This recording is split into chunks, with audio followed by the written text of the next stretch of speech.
now I sort of start the kind of more formal thing. And before we actually start, I have to thank the European Union. Okay, so what we we're part of a project called WALC, which is the abbreviation is WALC, and that's Walking Arts and Local Community. And we acknowledge the support of the EU Creative Europe Cooperation Grant Programme in the framework of the European project WALC. You can read about the WALC project on at the bottom of the event page, but Yanis, if you can talk, you can just say what the main aim is, if you're there. Thank you very much, William, for being with us and sharing your great book and ideas with us. We are very pleased and honored to have you in our creative dialogue of that working in local communities. That is that we will try over a period of 4 years to connect working to community-based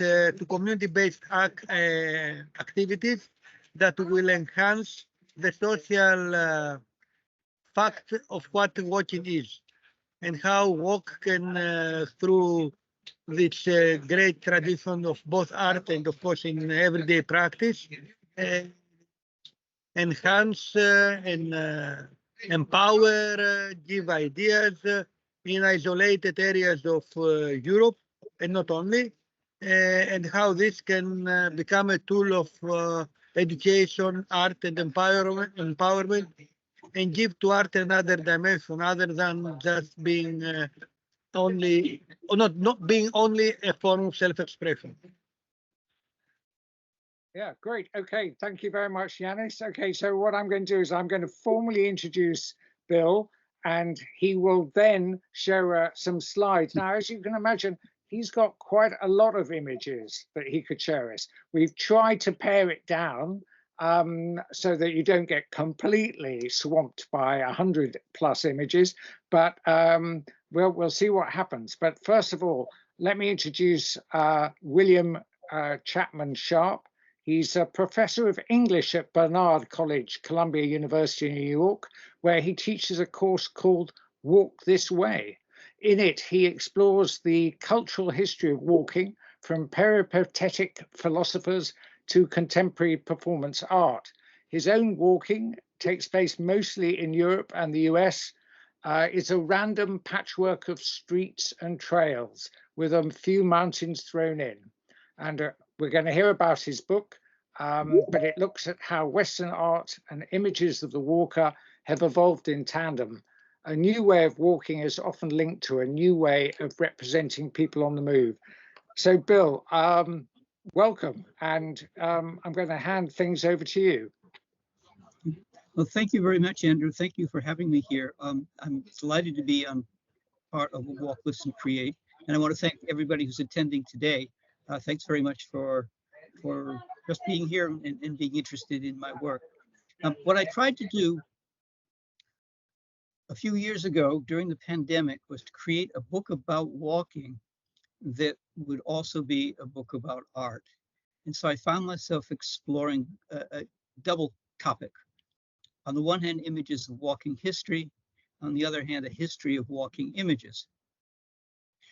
So what I tried to do was to single out images that I thought identified a particular moment in the social development of walking, but at the same time, they were images that also were significant in the history of art, that marked a shift in style or content, something like that. So my book tries to do at least two things at once. The main thing, of course, is simply to identify and show 100 images that I think do represent the history of walking to the best of my ability, having limited myself to those 100 images.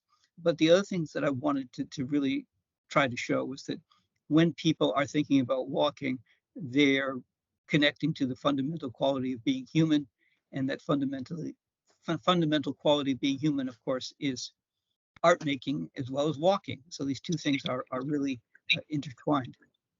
While you were all speaking and informing us about the things you think about, the visual images you think about when you think about walking. I was keeping score, and about half of the topics listed are represented in my book, which is to say that there are just so many different ways of walking, so many things about walking, that it's very hard to come to the end of them. But I thought at least that my book could begin a dialogue about this. We often talk about writers and walking, but there's plenty to see and plenty to look at and plenty to think about if we look at the history of visual images about walking. So I thought what I could do is I could just show you a few of the pictures from my book. In the book, every page has got a picture, and then the next page is a short essay by me about that picture and why it's significant. And that's how I worked it out. So I just went back and forth between the pictures and the essays until I reached the ending. The book tries to cover everything, all of human history, and it starts with some of the first tracks made by hominids about 3 million years ago, and it takes us all the way up to the pandemic. And in the middle, I have some pictures. So I'll show you these pictures if I can make my screen share work. So let me just move through a few slides. This is an image on the cover of the book, which I think shows us where we are right now with our walking, which is to say that we perform electronic surveillance on ourselves as we move through the world. And I found this a fascinating image of the interpenetration of something that is amongst the oldest things humans do, which is simply walk, and some of the newest things humans do, which is to turn themselves into digital impulses that then can be transmitted across the globe. This is has been considered the most famous scientific illustration of all time, and it's from a series about human evolution that appeared in the 1960s. Sometimes it's called The Road to Homo sapiens, sometimes it's called The March of Progress, but it was one of the first images that showed evolution in terms of a walk, a gradually evolving walk. And so I put this into my introduction. The oldest images of people walking go back about 10,000 years, and nobody knows exactly what they mean, but there they are, and they're very busy. The Libyan cave of swimmers, there's thousands and thousands of these figures on the walls doing all sorts of things. And it's quite interesting how busy they are, sometimes with animals, sometimes with themselves, sometimes what looks like ritual dancing, sometimes holding hands, sometimes taking a walk. From the Judeo-Christian point of view, human history is a walk, and it begins with the expulsion from the Garden of Eden. And Western art also begins in a certain sense. Modern in quotes, Western art begins with Adam and Eve being thrust out, according to Masaccio here. This is widely considered one of the first paintings to really show space and form and bodies and light in a way that is recognizably three-dimensional and modern.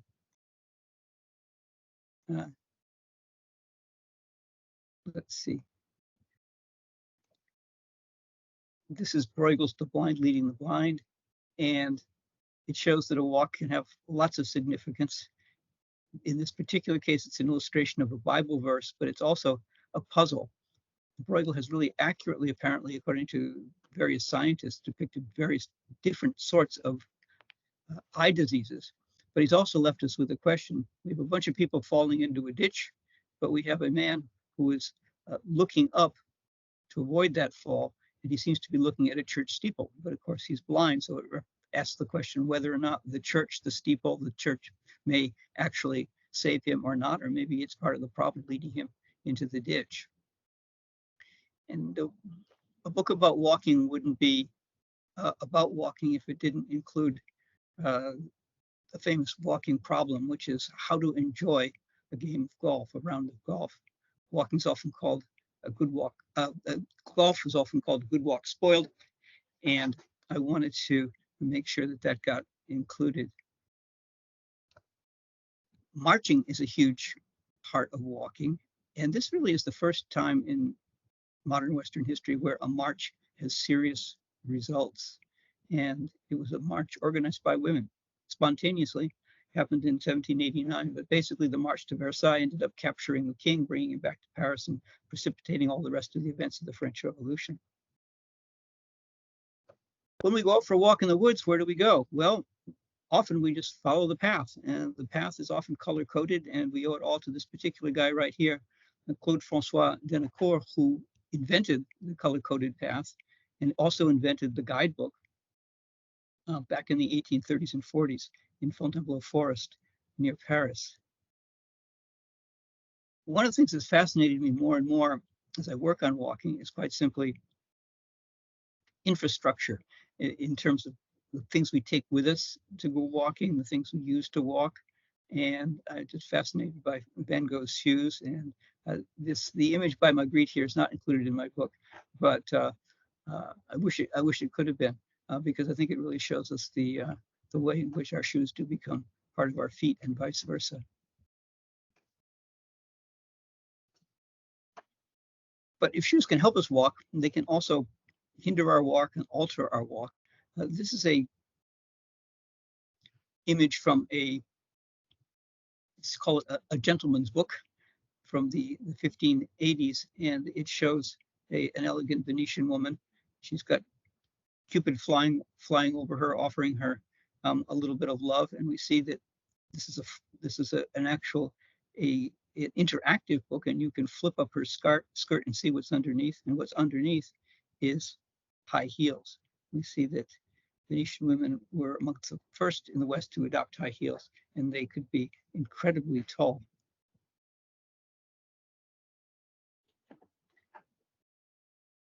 Edvard Munch's The Scream tells us something else about walking and walking in nature. It's a horrified walk rather than a happy walk, and it gives us a lot to think about in terms of modern ecology. People wonder whether or not he was seeing the result of a volcano, Krakatoa, or whether he was seeing the result of development that was happening in Norway at the time, or whether this had to do with his own psychological distress. But it's the walk that represents it. In World War I, people were urged to abandon their separate roles in society, represented by all the different hats that you see, and gradually turn themselves into soldiers. And so they step into their place, they leave their particular identities in terms of social class behind, and they gradually become soldiers marching off to the front.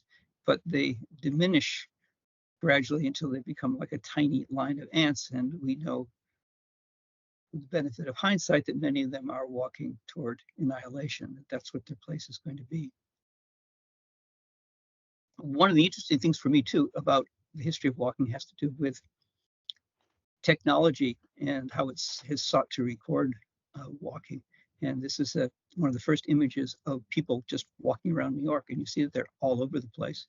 And because once photography could really stop people in their tracks, so to speak, it was also possible then for artists to extract those figures and look at them very carefully. And one of the things that turned up was the way in which we walk, which seems very, very strange indeed if you break it down into thousandths of a second morsels. Walking was further broken down with the invention of chronophotography by Jules Marais in the 1880s. And this is a beautiful abstract expression of walking that influenced many people thereafter, including the Italian futurists. Cars come along, and that changes everything once again. And here we have the situation, the very opening of Charlie Chaplin's The Tramp, where the tramp wanders the roads fairly happily for a moment until a car comes and nearly runs him down. Chaplin became world famous because of the way he walked as the tramp, but that walk was always tied to social challenges. And then, of course, once cars come along, the walker gradually becomes criminalized, at least in the United States. And so beginning in the 1920s, the car lobby did its best to make sure that anybody who walked where the car people thought they shouldn't would be considered out of line. I put this in the book simply because I love the picture. It works on a lot of different levels. It's famous people crossing the street, and for American audiences, when that album cover came out. It was the very first time that Americans actually seen a zebra crossing, didn't know what it was, but there it is. It's one of the things that come in response to cars, but in a sense, it's an artwork all its own, a social artwork. One of the big questions in modern culture surrounding walking is just where is the place for the woman in the walk? And this has become a very famous and contested image. It shows one woman watched by 15 men as she moves along the street in Florence. And it was a partly set up picture and partly not. All the men were there, the woman walks through. The photographer realized what an amazing shot it was, so she had the woman walk through a second time. People are divided as to whether or not this is harassment. The model and the photographer argued that it wasn't, but most modern women who see this picture think this is a classic presentation of that. If you're a psychogeographer, this of course is your favorite picture, and it shows various bits and pieces of Paris that are attracted to walkers as they move from one place to another. I've got just one or two more pictures to show you. In walking history, one of the big questions is who can walk where? Who's allowed to walk in what place at what time? And this is a huge moment in the history of American civil rights, where this particular little girl, Ruby Bridges, walked by herself, escorted by U.S. Marshals, to integrate schools in New Orleans. This is a famous painting by Norman Rockwell, and the little girl has got a ruler to represent the rule of law. There's the court order in the foremost walker's pocket to indicate the court order. And there's the idea that this is a march of progress. It strikes me also that some strange things were going on in the late 60s and early 70s. It's very hard to tell the difference sometimes between art walking and comic walking. And here we have an example.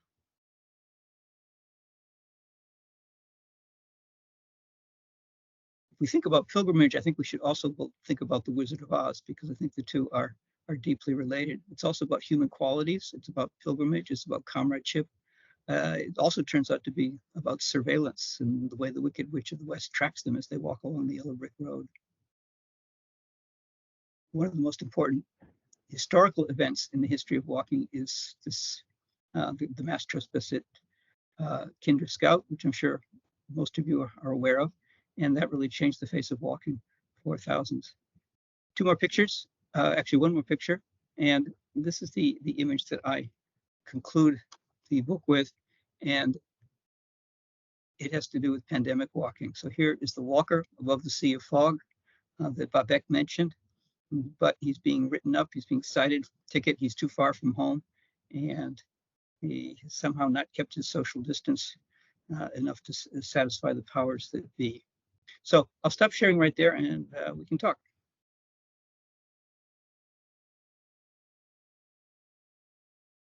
Brilliant, well done. That's fantastic. It really whipped through. And what I didn't explain to people at the beginning was that what Bill has done is he's chosen 100 images, but he's written 100 essays. And each of the essays gives you some context to the image he's chosen, but also goes much more broader than that and explores some of the issues that he touched on just there.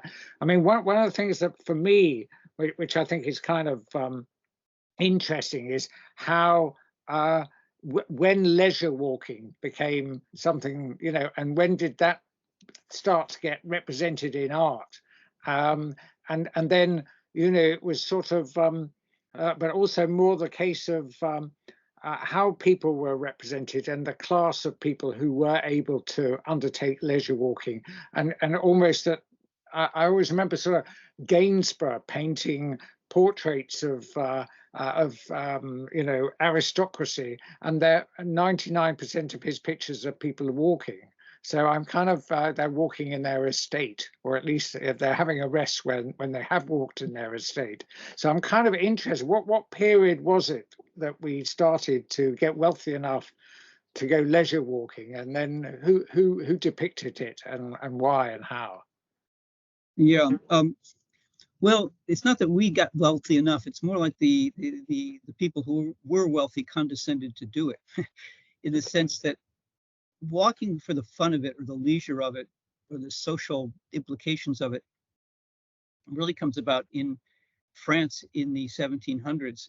It comes about, and even earlier in the 1600s, with Marie de Medici, who opens her palace gardens to people walking at certain times, certain hours. So the French aristocracy began to come outdoors, out from their own private places to parks that weren't exactly public, but they weren't exactly private. They were called public parks, but there were guards at the gate, and the guards at the gate made sure that people couldn't enter unless they were of a certain social status.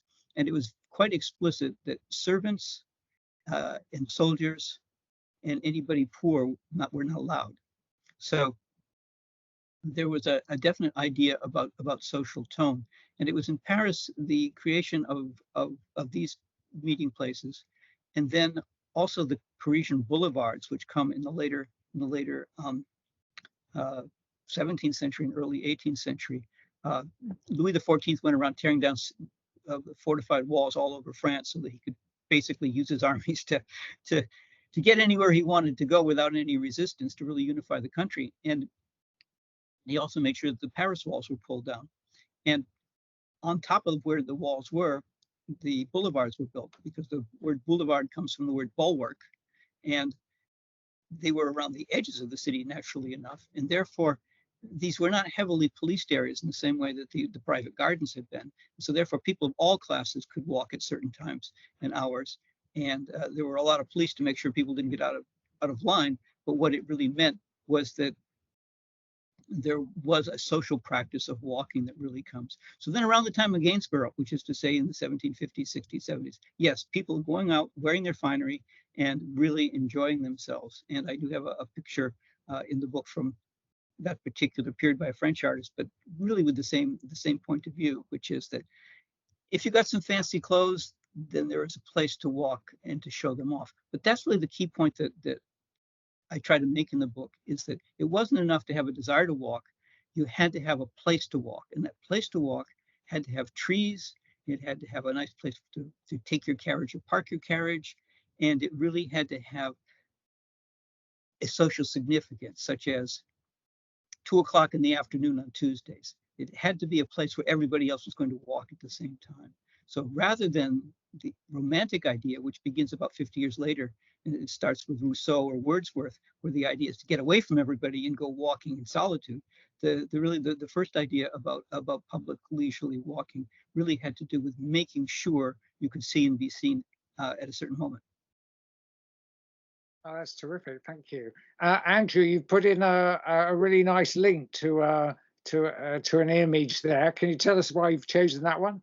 It keeps recurring to me. I mean, this is the Dance of Death. I mean, this is from a church in Lubeck, and all society is there, starting at the top with the Pope down to a beggar.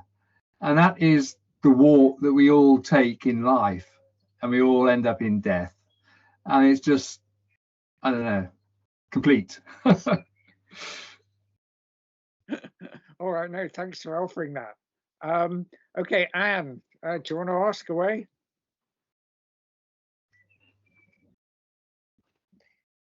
Hi, Bill, this is your book. I'm so happy you're here. I love this book, is amazing. And I think what doesn't come across in the talk is how deep each essay is. I mean, these are deep dives into the images themselves. You really unpack them. And I'm thinking of the one about the Kiji vase. That's about men marching into battle. I don't know that I have my notes on it, but it includes the idea about, you say, the marching step of the Roman legions defined not only how far they moved in 1,000 full strides, 1 mile from melee 1,000, but also how rapidly. It just is so full of these delightful nuggets of learning, and I love looking at the image at the same time, and I feel like I'm being guided to look at the image by you. But that leads to my question, which is, trying to conceive of how one would assemble such a book. Did you start with images in mind, or did you start with your themes, or was it a combination? How did you organize it? That's a great question. That's a great question. The answer is yes, yes, yes, some of this, some of that. It's very, very hard to do. I was stuck for about 3 years trying to write a book about walking because I've been teaching a course on walking. I love the topic. I suddenly realized my background is that as an English professor, I've worked on urban literature. I have been working on it. I still work on it. And I suddenly realized that absolutely everything that I'd been saying about cities had walking involved. And it was as if somehow I pulled a thread on the sweater and it all unraveled or whatever. But I suddenly saw all of my work, 30 years of work and research from in a different light. So then the question was how to put the sweater back together, to weave it into something. And as I say, I was stuck for quite a while until on a walk to the cash machine to get a little money, I suddenly had this flash that I would write about pictures, which I love to do. All of my books have got pictures as well as literature in them. And I just thought, okay, since the story of walking has been told so well by so many people, but usually focusing on literature or social history, that I would just focus on the visual history. So that's how it came about. And then the real question was, yes, how do you pick 100 images? And then I just looked and looked and looked and looked and looked, and you can see behind me that I have a lot of books in my office. So I went through those, and then I just looked on the internet, and then I kept on getting ideas, and then thinking of categories, and then thinking, oh, gee, I need something from the 15th century, or, oh, what am I going to do about this or that? And different topics would emerge. The one thing that continues to nag me, I got it in a few sentences, but I never really fully addressed it, is the idea about zombies and walking after death, which might have been a way to finish the book if the pandemic hadn't come along. And I felt that the walker being getting his ticket, being cited for being out where he shouldn't be, that had to be the concluding image. Yeah, that's true. Well, I feel like the book is paid, that it encourages the reader to read it at the pace of a walk. I mean, it's a book that you can, take a few images at a time and savor them and then move forward. Maybe the next day. It's not a book to be rushed through at all. Yeah, I hope that's how people will look at it. It doesn't have to be read in order, and I think it's just fun to flip the pictures and to flip the pages and look at the pictures as much as anything. And then if you do want to hear more, well, then I'm happy to tell you. Thanks. Hi, yeah, a couple of things that I'm curious about. Firstly, I am interested in early Middle Ages, ancient history, prehistoric stuff, and so although there's some sort of late medieval things, and there was the image from the Cave of the Swimmers, and that was interesting. I'm wondering, because I haven't seen your book, and I'm wondering how is it generally weighted to what I might consider the modern side? And the other thing comes out of what you were saying about the beginning of walking for leisure and putting that into 17th century France. And it just struck me in England, and possibly in other places too, I'm not sure. From the 16th century, large houses would have long galleries built. Yes. So that obviously is so people can walk inside when the weather's too bad to walk outside. That suggests to me that they were already doing that, and maybe that pushes it back further. I don't know. Yes, absolutely. You're absolutely right. The famous gallery, the famous picture of the Chateau de Chenonceau in France, where the arches span a river. That was designed as a gallery. Yes, the first galleries were for walking in when it was raining outside, and then later on people hung pictures, and that's how we get art galleries. So yes, you're absolutely right about that. What's different about that, or why I answered the way I answered, I guess that question was simply that was a more at-home kind of thing, you might say, as opposed to a big social event. And so that there's as I say, there's kind of a shift from outside the castle or chateau toward the idea of a public spectacle. It's not a full public the way we think of one, where you'd have all walks of life and all social classes, but they were inching towards something a little more inclusive, and also something a little more much more display oriented in the 17th century in Paris. So they were picking up, and you're right that in the 1500s, 1600s, the other thing that was happening is that doctors were beginning to say to people, you know, walking is good for you. You really ought to give it a try.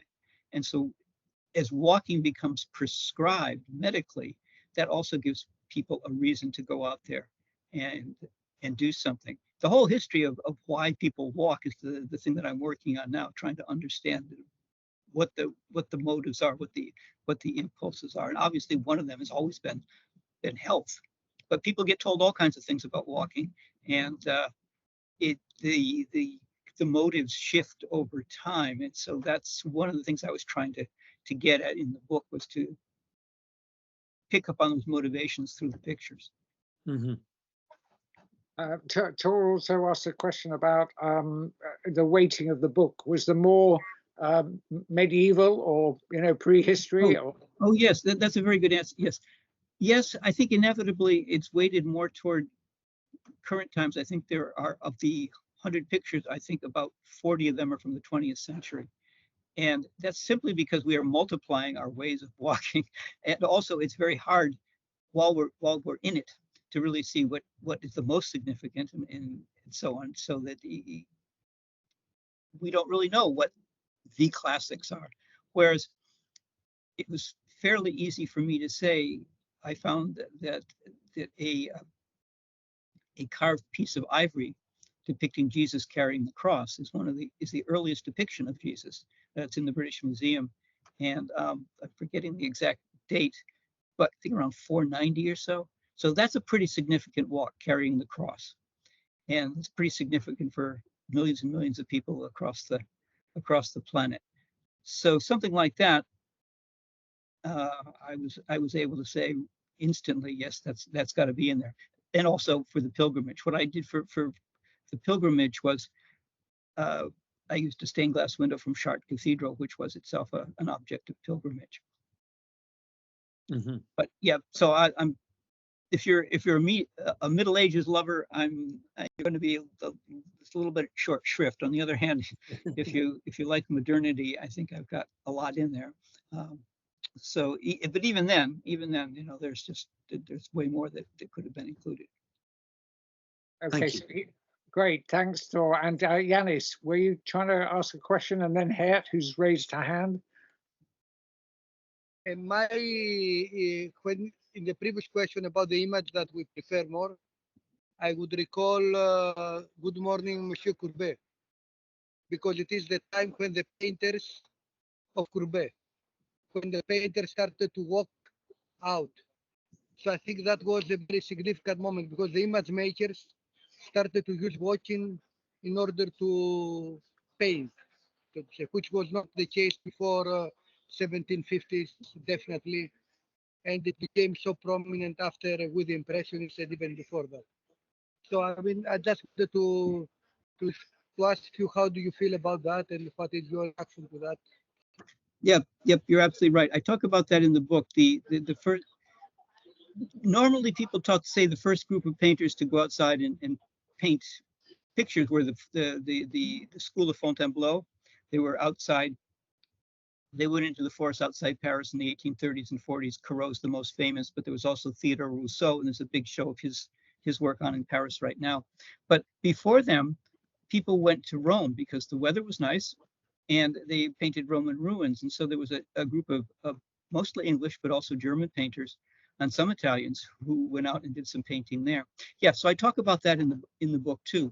But that is one of the big things that happens in the 19th century, beginning in the 1810s and 20s in Rome, and then into the 1830s and 40s in France, and then just sort of becomes everywhere. It becomes part of the Impressionist work in France and somewhat of the Pre-Raphaelites in England and so on.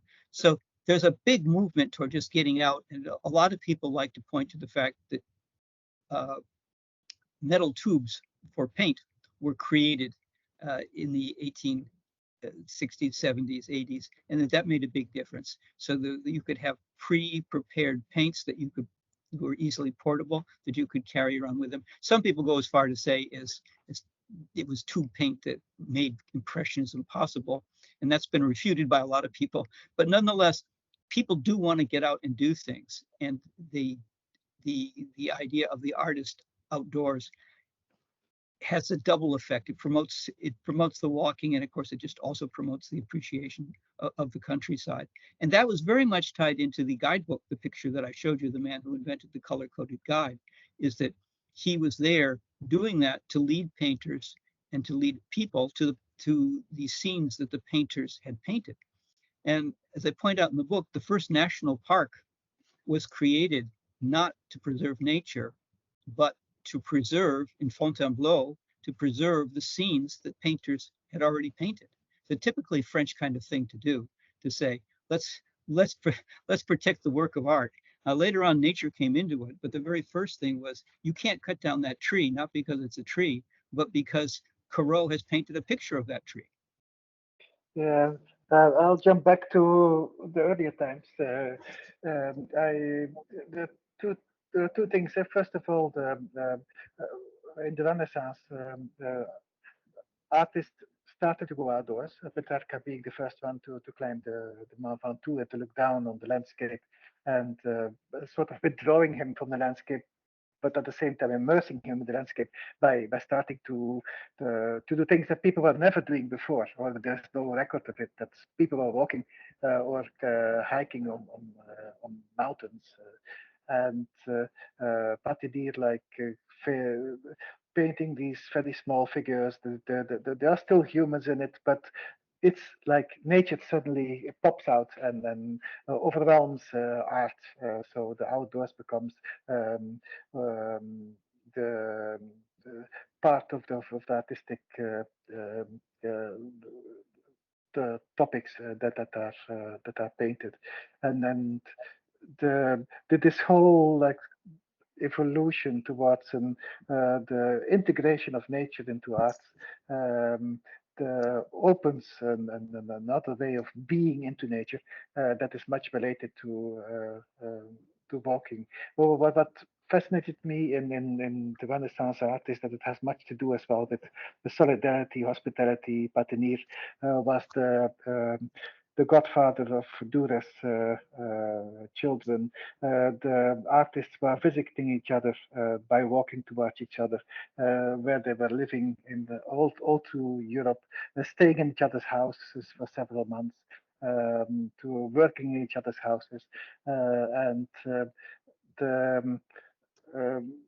so for me, this connection with nature it triggers the walking as not. I understand that walking as a topic in painting is your main subject, but walking as a way of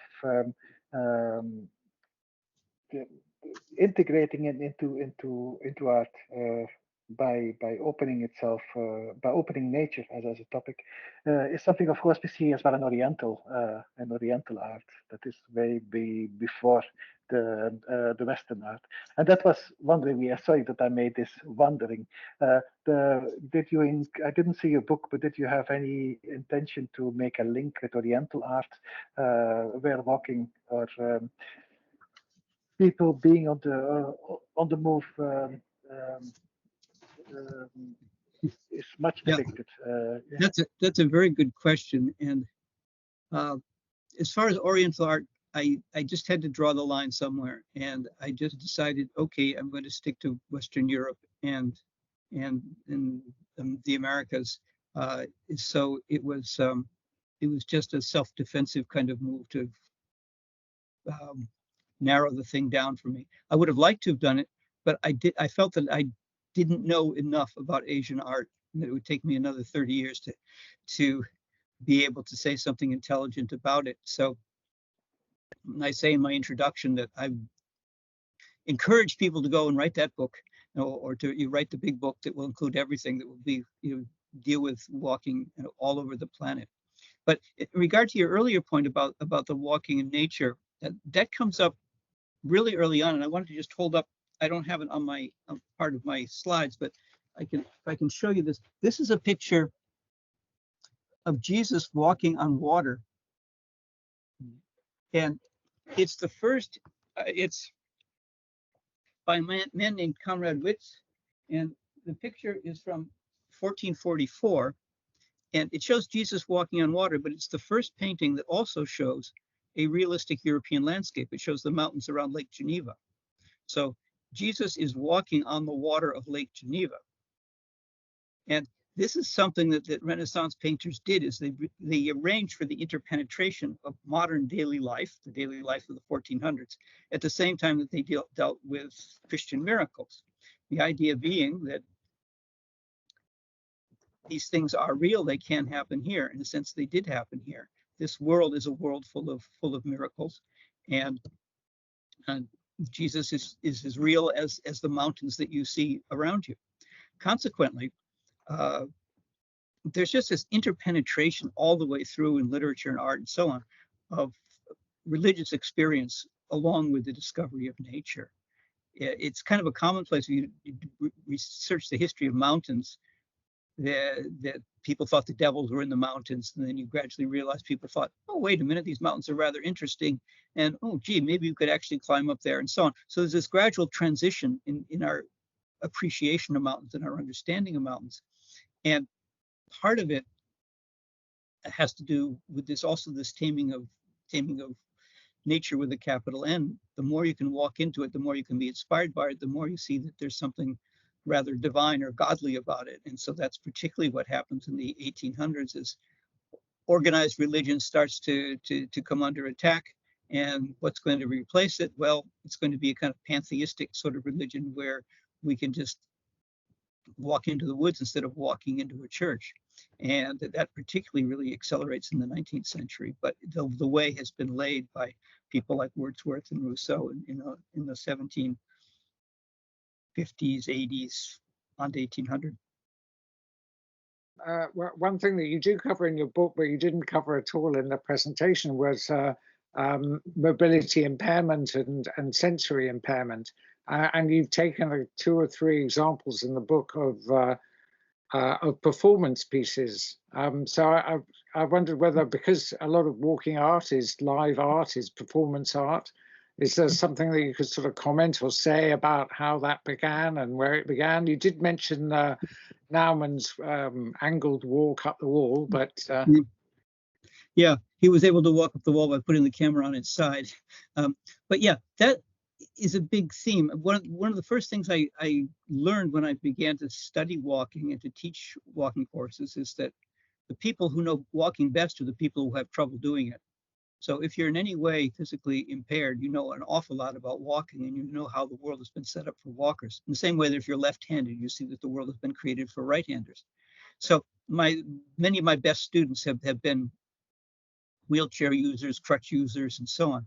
So I do have early in my book an illustration of a man on a crutch decorating a passage in the gospel in an ancient Bible. The earliest crutches go back to the ancient Egyptians. And in recent years, with the development of performance art, which really, in a sense, estranges us from the act of walking, makes us think about it, people who are involved as disability activists or people who really want to alert this to us, they have been seriously involved in the creating of a really interesting walking art.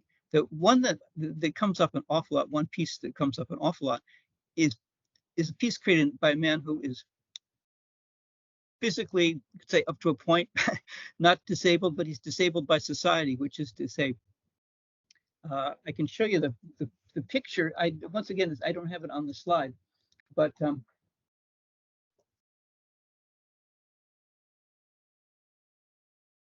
let's see. Can you see this?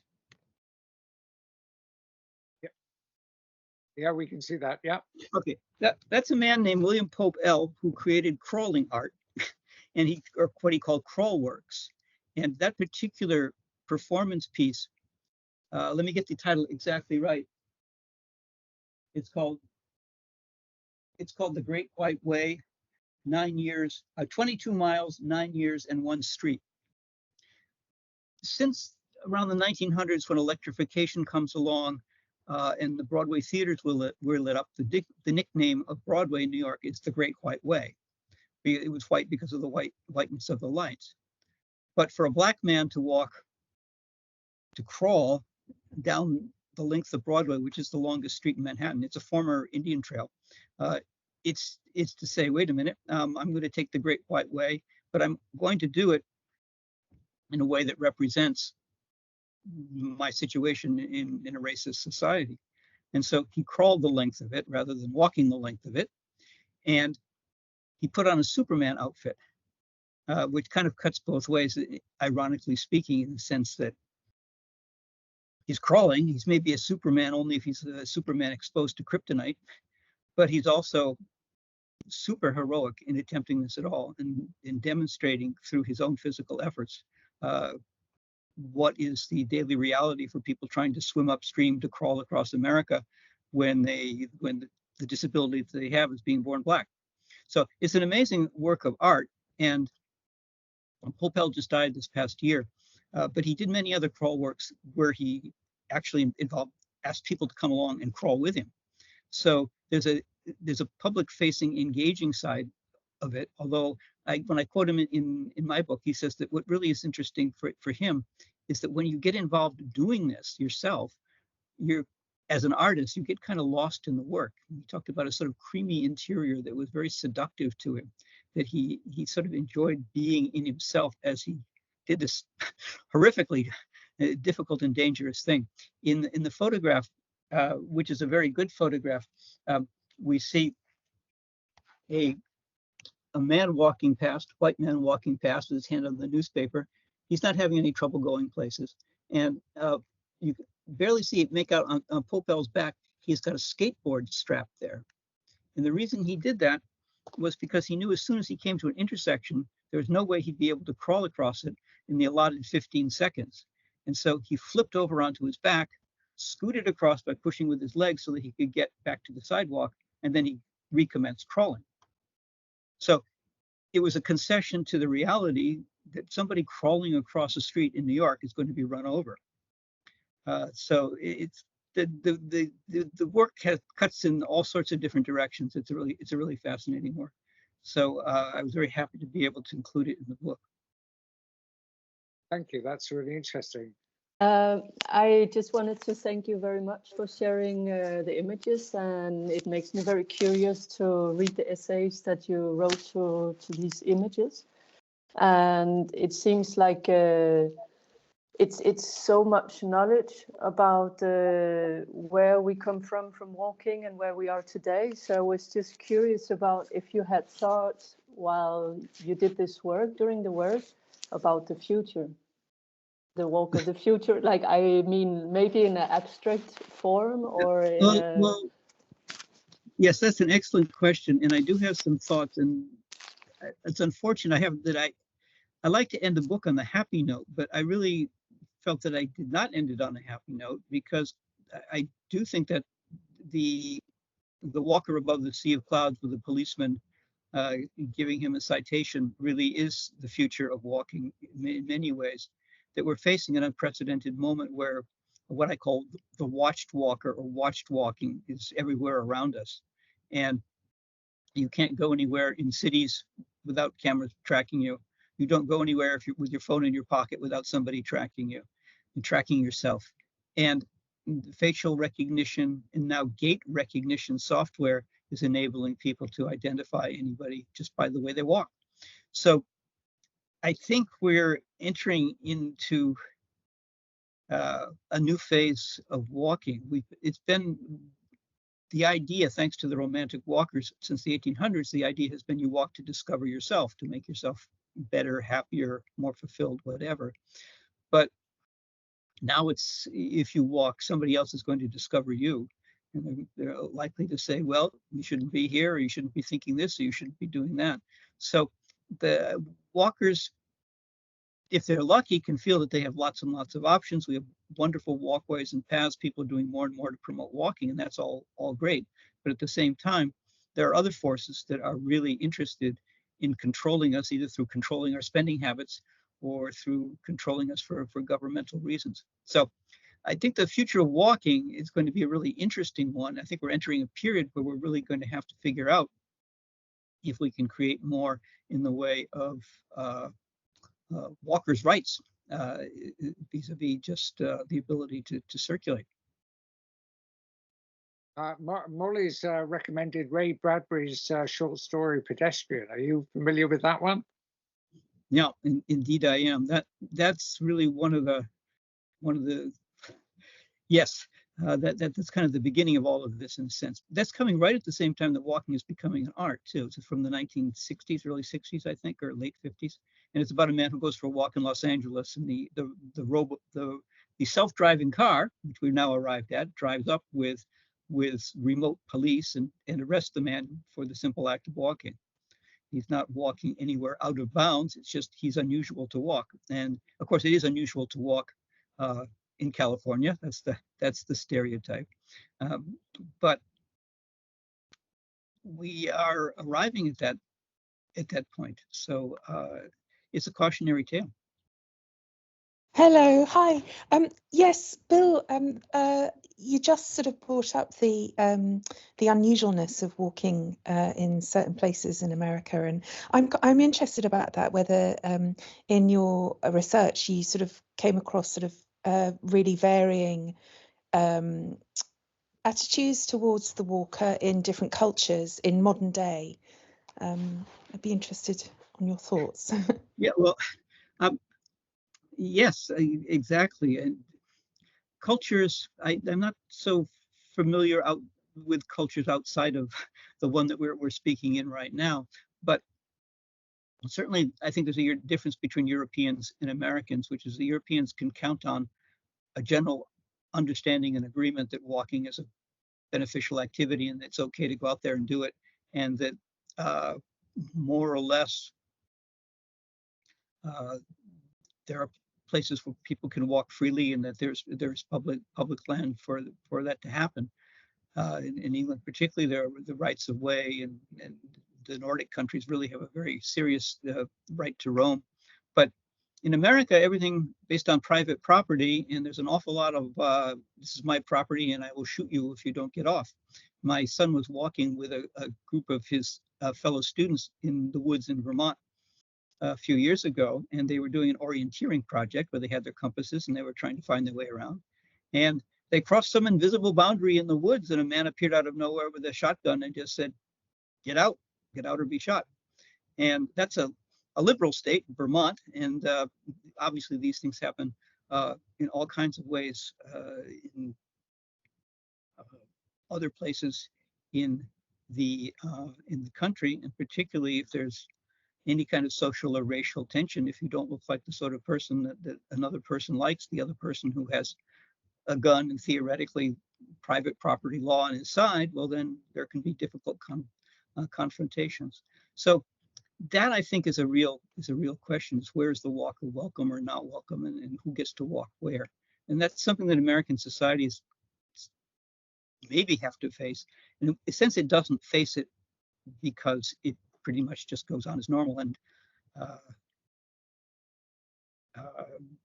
doesn't give really walkers much of a room to do much. But there are walking activists, good ones and admirable ones. And I think there is gradually a little bit more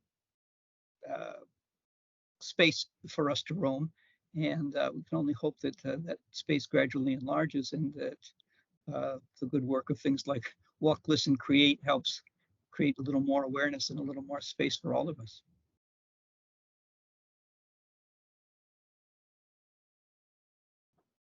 Em, do you want to come back on that, or are you happy?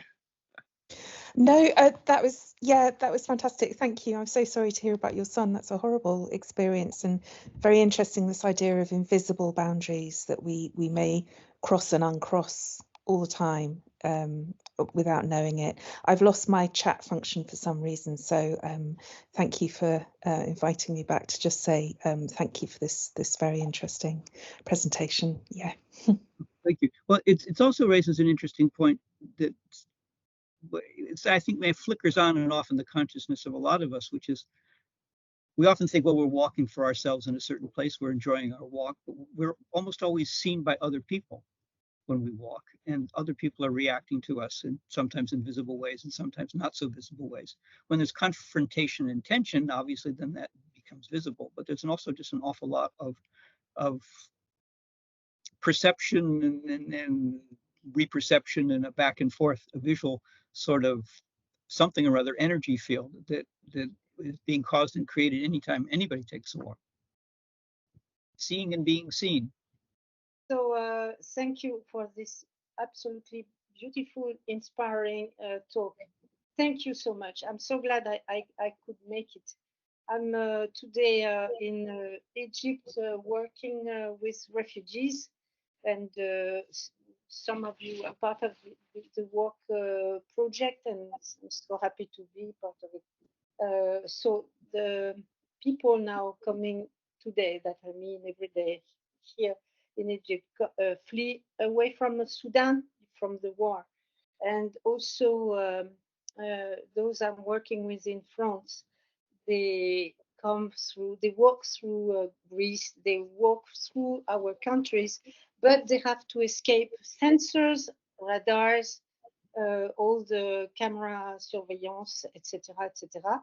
So they have to walk, and also they don't have paper. They walk out of legality.